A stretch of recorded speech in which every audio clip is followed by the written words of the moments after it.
Greetings everyone. We will continue our discussion on problem solving using C. In the previous sessions, you should have learned about the fundamentals of programming in C.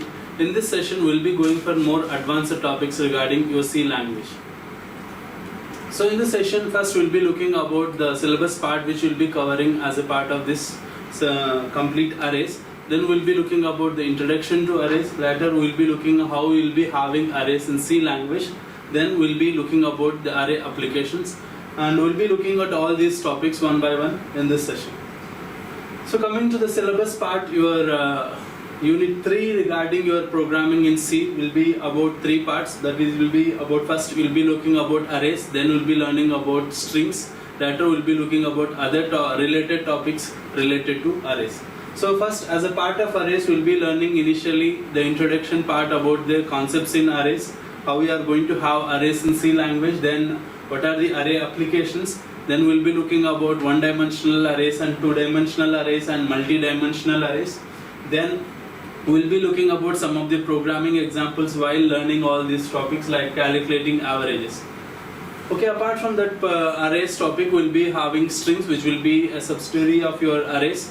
So as a part of strings, we will be learning string concepts, then string input output functions, then an array of strings, then we will be learning about how to manipulate strings by using your string manipulation functions. Then we will be having conversion function, that is how to convert your string to data and data to string, and we will be having one programming example regarding one Morse code. Okay, so we will be learning all these topics as part of strings. Apart from these two parts, we are having the third part regarding your enumerated types, structures and unions.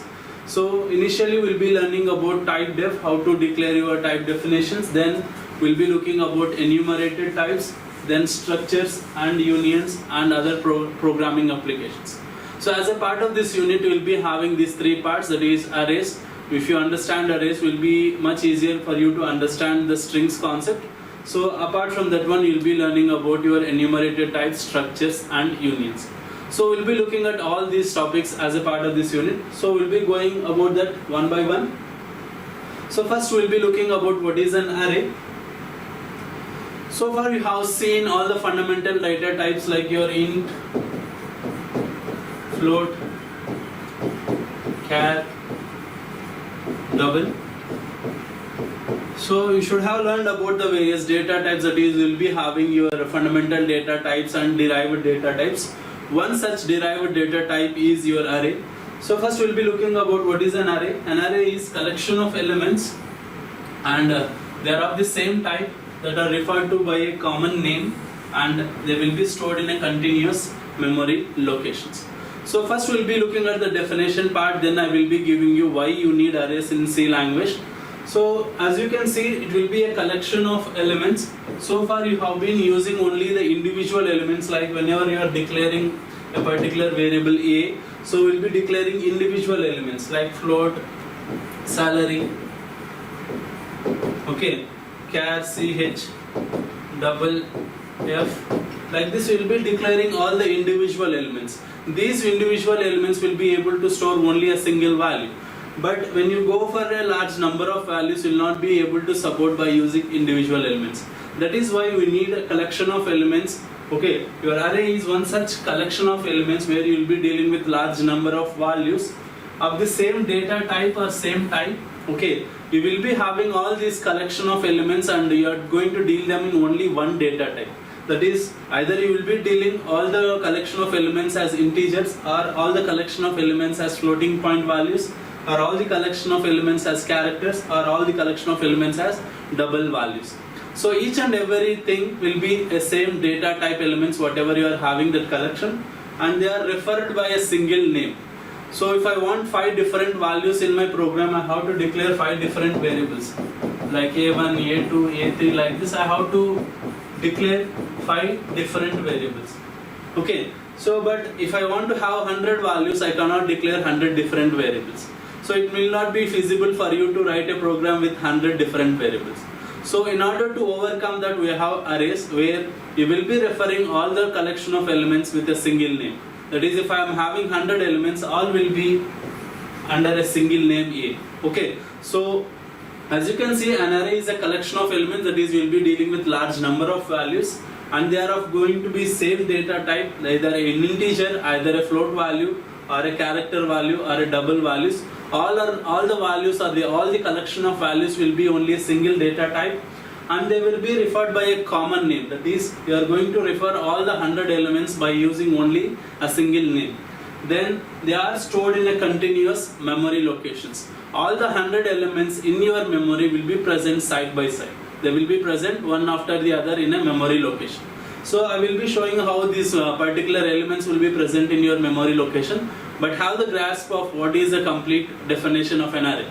An array will be a collection of elements which you are going to have of the same data type, which will be referred under a single name, and they will be stored in a continuous memory locations.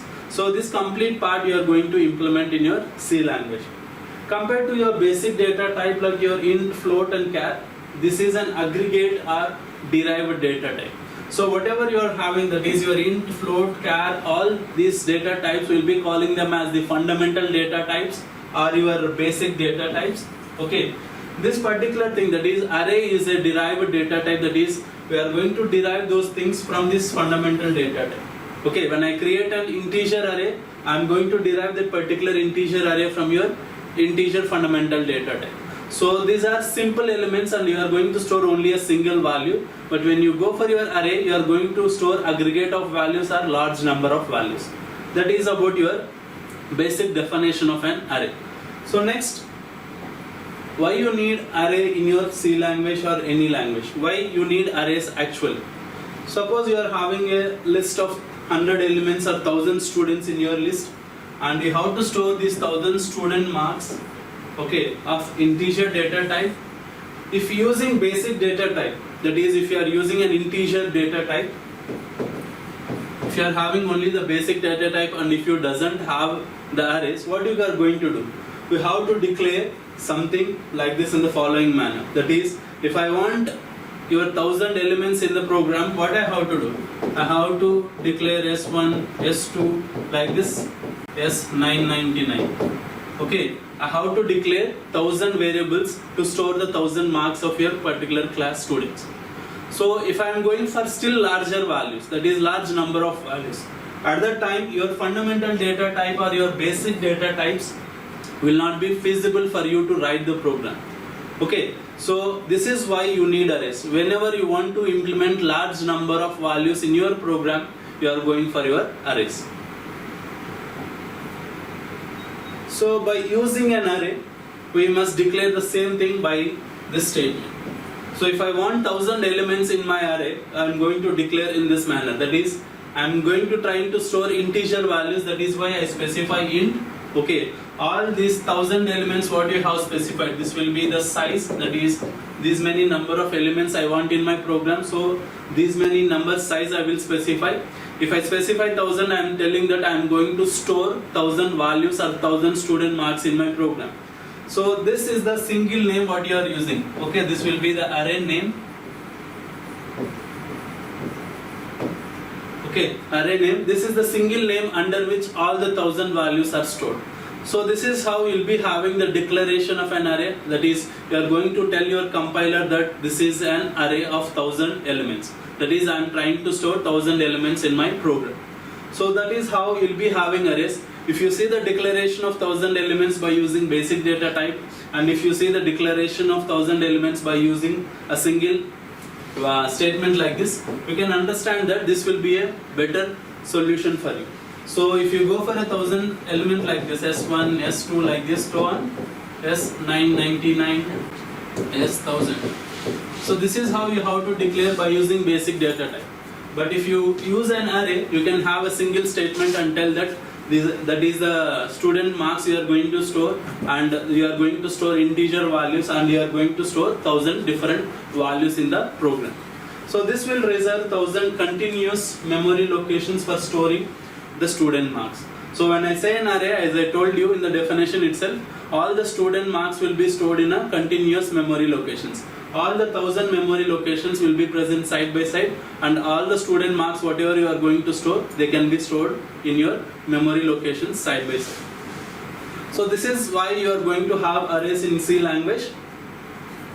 And the same thing if you see the graphical terms, that is how you'll be having your arrays.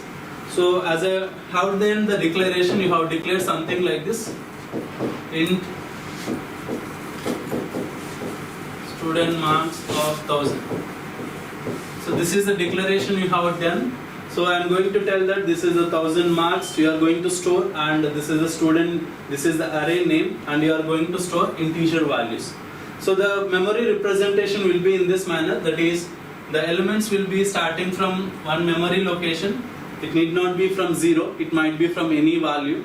So we are going to start at one memory location, and all the continuous memory locations will be present to store the 1000 elements. That is, all the 1000 memory locations will be side by side, and inside those values, the values will be all integers, and each position, that is, the first position will be represented by 0, the second position will be represented by 1, so on up till 999.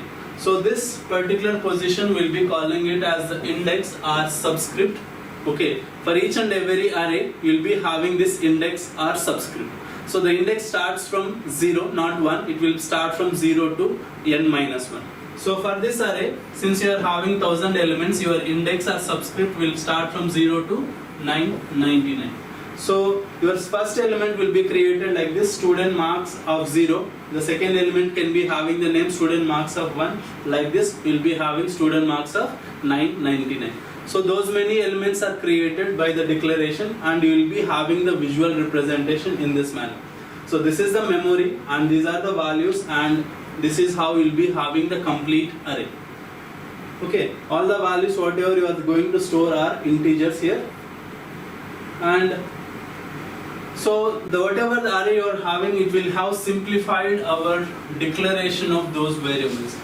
Okay, whenever you want to implement large number of values in my program, so if you are using the fundamental data types, you have to write large number of code. That is, you have to declare large number of variables. But this arrays have simplified your declaration of those variables into a single statement, and we can use the index or subscript to identify each element or the location in your memory. Okay, you can use the index of your array to identify each and every element, that is from 0 to 999. I can identify each and every element separately. That is, if I use student marks of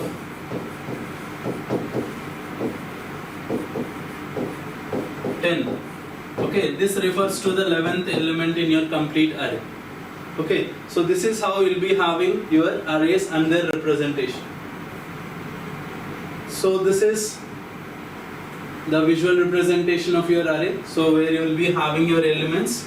So elements are present from these will be your integer values, and each and every element will be having a memory location.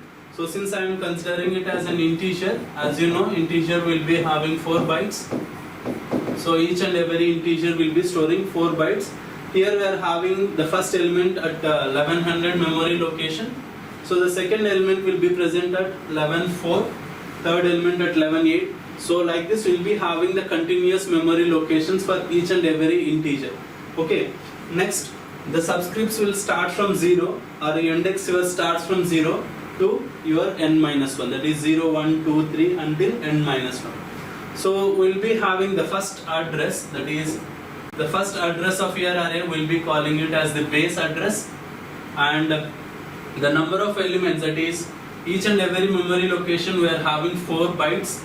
So that is the integer space, we will be calling it as the width of your particular array. So this is a complete representation of your array, and the first subscript will be calling it as the lower bound. All these things will be useful for you while writing your programs. So all you have to remember is, you will be having your memory addresses, and you will be having your values present in the each and every memory location side by side, and the subscripts will start from 0 to n minus 1. Okay. So in C language, we will be having various types of arrays based upon the number of subscripts or indices you are having. We will be having one-dimensional arrays, two-dimensional arrays, and multi-dimensional arrays. In a one-dimensional array, we will be having one subscript. In two-dimensional array, we will be having 2 subscripts, and multi-dimensional array, more than 1 or more than 2 subscripts we will be having. We will be looking about all these arrays one by one. First we'll look about the one-dimensional arrays. So the number of subscripts or indices determine the dimensions of your array. So as I told you, if you are having one subscript, we will be calling it as a one-dimensional array. Two subscripts mean two-dimensional array. And an array with one subscript or index is known as one dimension, and so on. Okay. Next, how to declare or how to conceptually visualize all these things. That is how your one-dimensional array will be present, how your two-dimensional array will be present. Initially, we'll be looking about the one-dimensional array. So conceptually, you can think one-dimensional array as a row where the elements are stored one after the other. So all the previous examples you have seen are one-dimensional arrays where you will be having your array and you will be having subscripts from 0 to your n-1, and it can contain values, any integer values or any values, and they will be stored in a continuous memory locations. All these things we have learned about so far will be about one-dimensional arrays. In the further sessions, we'll be looking about how two-dimensional arrays will be present. Then coming to the declaration of arrays, how you are going to declare your arrays. So like any other variables, an array has to be declared so that the compiler will know what kind of array you are using and how many elements you are going to store in that array. So you have to declare your array to tell the compiler what is the type of array you are creating and how many elements you are going to store in that particular array.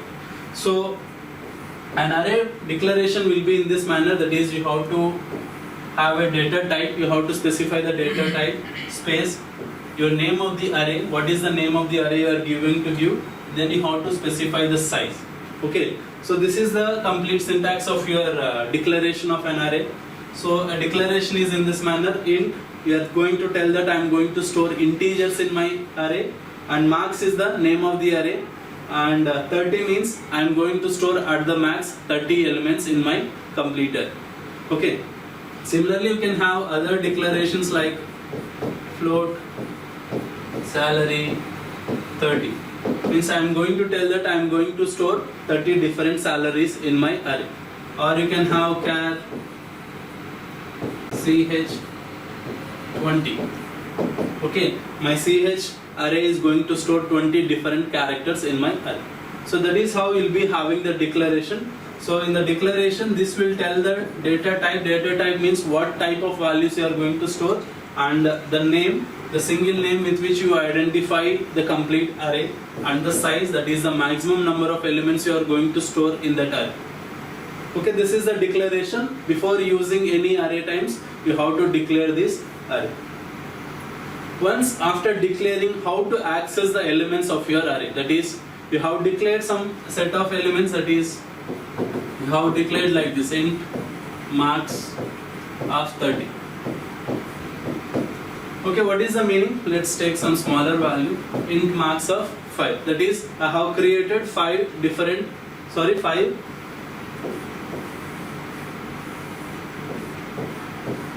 I have created an array with 5 elements. So the indices for those elements will be 0 to 4.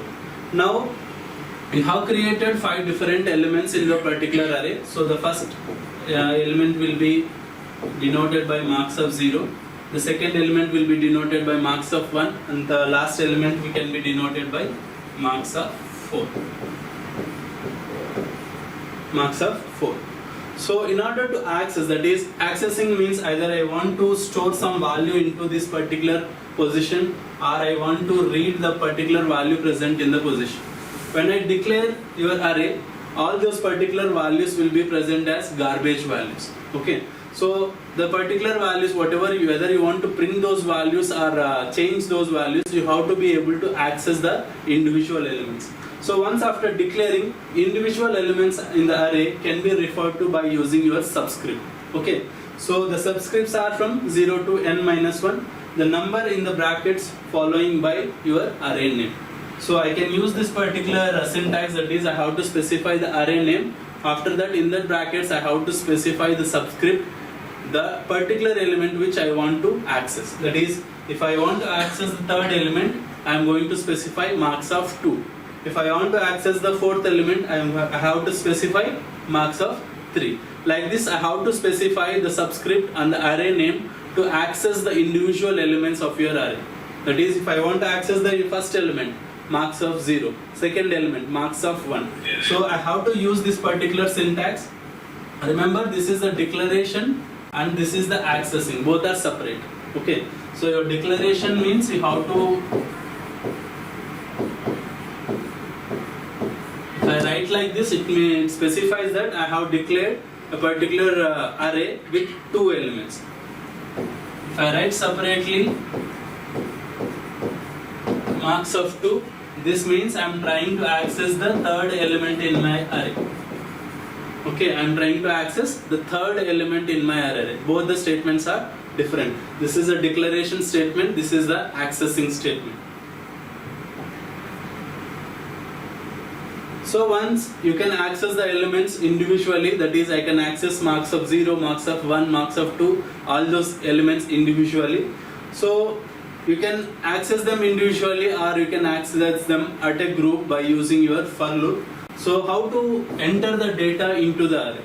So you can enter the data into the array by using your for loop, or you can enter the data by using individual assignment statements. So if you are declaring an array, I am telling that I am declaring 5 different elements. So you can access or enter the values into the individual elements separately, like a of 0 is equal to 10.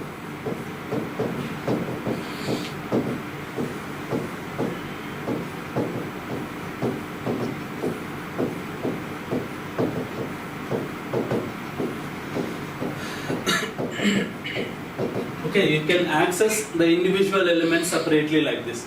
Now you have created one array with 5 elements and you have entered data into those elements separately like this. That is, now 10 value will be present here, 20 here, 40, 60, 70. That is 0, 1, 2, 3 and 4.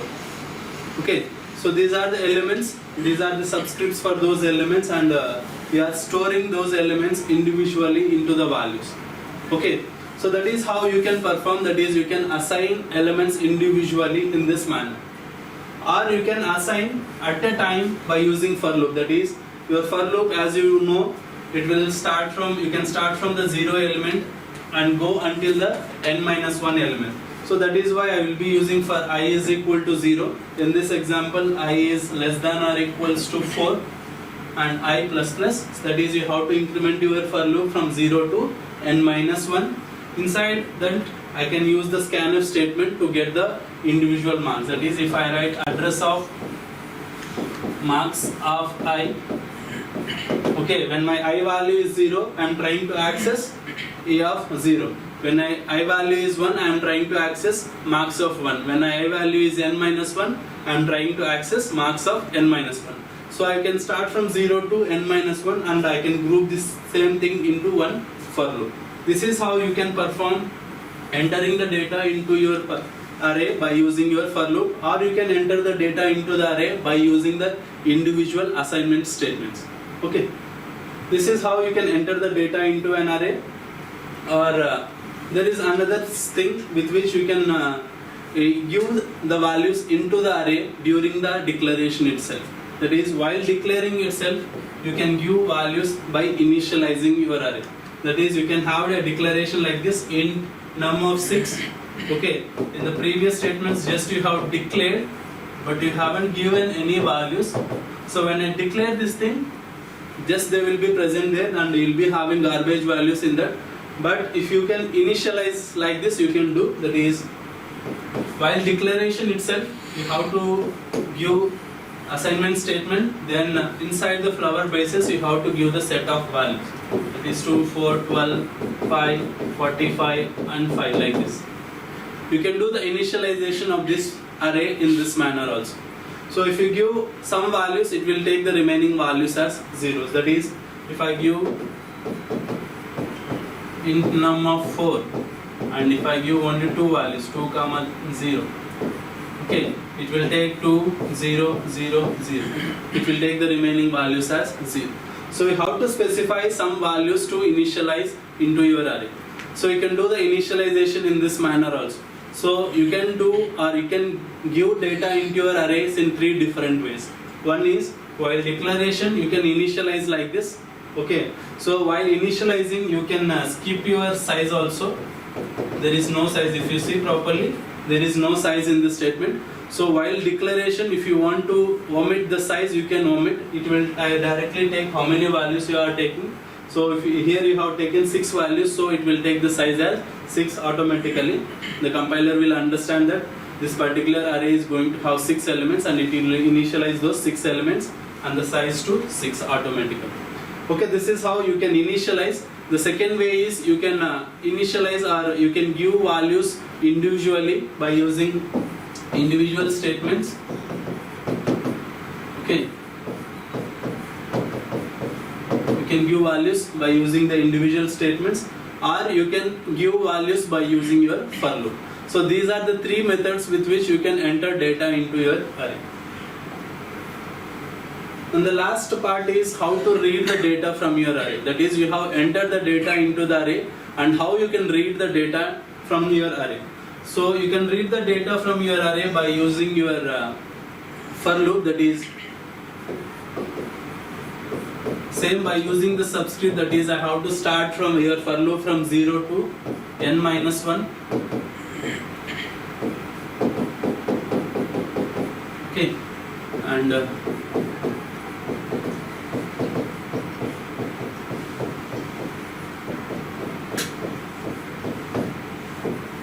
when your I value is 0, the particular I value will be printed, that is A of I. So if you see this example, we have two examples here. One is to sum your particular values in your marks. We are going to sum all the marks in your complete marks array. So when your marks value is 0, it will take marks of 0. When your I value is 1, it will take marks of 1. Like this, when your I value is equals to 29, it will take marks of 29. So based upon your array, I value will be changing, and you can access or read all the elements in your array. Okay, so you have created your array. That is, you have created your array like this. And I have declared something like this. In A of 5, you have created your array in this manner. So you have initialized or given values by using your for loop. Now you can print those values by using the same for loop. Like I will write for I is equal to 0, I less than or equals to 4, I plus plus, printf percentage %d, okay, A of I. So when your I value is 0, A of 0 will be printed. A of 0 means 10 value will be printed. When your I value is 1, A of 1 will be printed, that is 20 value will be printed. Like this, you can access all the elements in your array from 0 to n minus 1 index.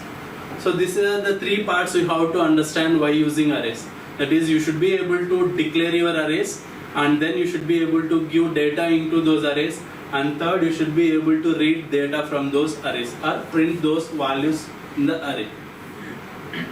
And as you know, so in this session you have learned about all these basic concepts about arrays. That is, an array is a collection of similar data type elements, and an array is also known as a subscript variable with subscript from 0 to n minus 1 or size minus 1. So before using an array, you should be able to declare the particular array with the type you are going to use and the size with which you are going to declare your array. And however big your array may be, all the elements will be stored in your continuous memory locations. In the next session, we will be looking about programs regarding this particular array and also two-dimensional arrays. Thank you.